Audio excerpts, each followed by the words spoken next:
بسم اللہ الرحمن الرحیم۔ ناظرین، پچھلی ویڈیو میں ہم نے کچھ مسلمان عظیم خواتین کے بارے میں بات کی تھی۔ آج ہم اسی سلسلے کو آگے بڑھائیں گے اور ہمارے آج کے ایپیسوڈ میں جس عظیم مسلمان خاتون کی بات کریں گے وہ ہے لبنہ القرطبیہ۔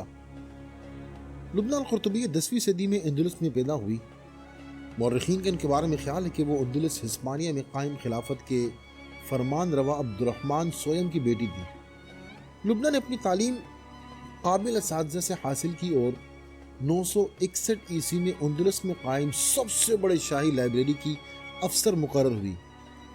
اس وقت اندلس پر الحکم ثانی کی حکومت تھی۔ عرب مورخین کے مطابق اس کے دور حکومت میں اندلس میں سینکڑوں قابل اور پڑھی لکھی لڑکیاں سرکاری عہدوں پر فائز تھیں، جن کا کام سائنسی اور معاشرتی علوم پر لکھی گئی کتابوں کی کاپیاں بنانا ہوتا تھا۔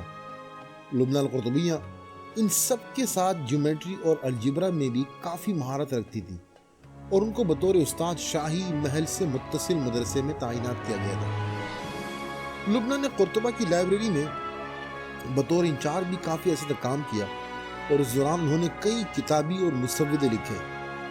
اس لائبریری میں اس دور میں تقریباً 4 لاکھ کے قریب کتابیں موجود تھیں جو مسلمانوں کے علمی عروج کی عکاسی کرتی تھی۔ 2019 میں اسپین کی حکومت نے ان کو خراج تحسین پیش کرنے کے لیے قرطبہ میں ایک سڑک کا نام ان کے نام سے منسوب کیا۔ قرطبہ ہسپانوی زبان میں کورڈوبا کے نام سے یاد کیا جاتا ہے۔ 1192 میں سلجوق سلطان ملک شاہ کے انتقال کے بعد ان کے بیٹوں، بھتیجوں اور خاندان کے دوسرے افراد کے درمیان تخت کے لیے خانہ جنگی شروع ہوئی، جس میں مشرقی سلجوق سلطنت پر ملک شاہ کے بیٹے سلطان سنجر نے حکومت بنائی، جبکہ مغربی حصے جسے اناطولیہ کہا جاتا ہے اور جو موجودہ ترکی کا علاقہ ہے، اس پر ملک شاہ کے خاندان میں سے کلچ ارسلان نے حکومت بنائی اور سلاجقہ روم کے نام سے مشہور ہوئی۔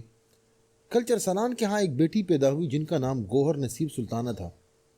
1204 عیسوی میں گوہر سلطانہ نے رومی سلجوق کے دارالحکومت کونیا میں ایک عظیم الشان ہسپتال بنانے کا کام شروع کیا جو 2 سال میں مکمل ہوا۔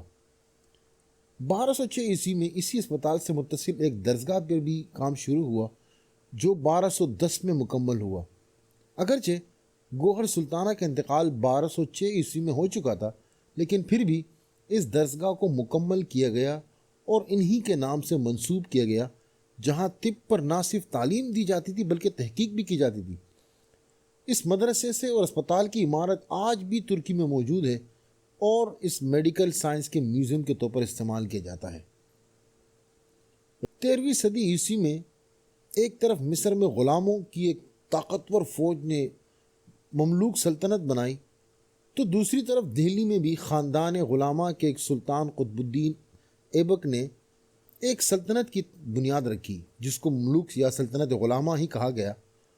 قطب الدین ایبک نے اپنی بیٹی کا نکاح اپنے ہی کی طرح ایک دوسرے غلام شمس الدین التمش کی نکاح میں دیا، جس سے ان کی بیٹی رضیہ سلطانہ پیدا ہوئی۔ رضیہ کی تعلیم و تربیت پر خصوصی توجہ دی گئی، بلکہ ان کو امور سلطنت میں بھی ماہر بنایا گیا۔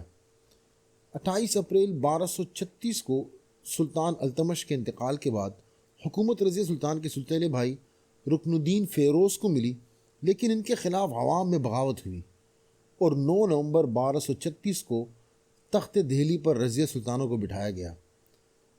رضیہ سلطانہ تاریخ کی ان چند کامیاب اور قابل خواتین میں سے ہے جنہوں نے اپنی قابلیت کے دم پر بہت نام کمایا۔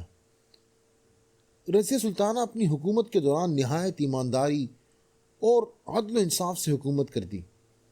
1240 عیسوی میں جب رضیہ سلطانہ بھنڈا میں اپنے شوہر کے ساتھ تھی تو ان کے ستیلے بھائی بہرام نے کچھ درباریوں کو اپنے ساتھ ملایا اور اپنے سلطان دہلی ہونے کا اعلان کیا، جس کے خلاف رضیہ سلطانہ اپنی فوجی مہم بھیجی جو ناکام ہوئی، اور جب 13 اکتوبر 1240 کو رضیہ سلطان دہلی پہنچی تو ان کو قتل کیا گیا۔